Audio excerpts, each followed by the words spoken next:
বাঙালি বাড়িতে প্রাইভেসি আবার কি জিনিস? প্রাইভেসির নাম কেউ শুনেই নাই, মানে নিজস্বতা নাই। 14 গোষ্ঠীকে জানিয়ে সমস্ত কাজ করতে হবে, সে তুমি যতই গোপন কাজ করো না কেন। তোমার হাগা পেলে পর্যন্ত তোমার ঘরের লোককে বলে যেতে হবে আমার হাগা পেয়েছে, হাঁক দিয়ে যাচ্ছি।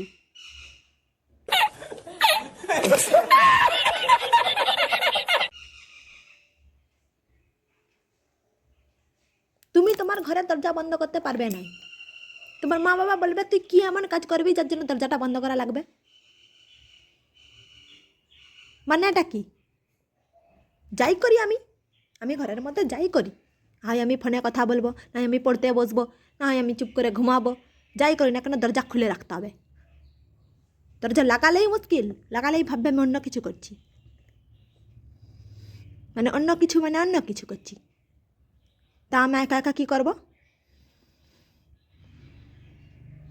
এমন ভাবখানা করবে যেন ঘরের মধ্যে 4টে ছেলে ঢুকায়, দরজাটা লাগাই দিয়েছি।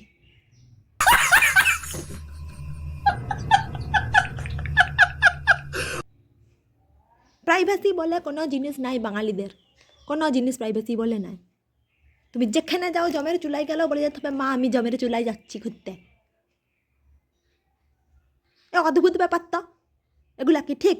এগুলো একদম ঠিক নয়।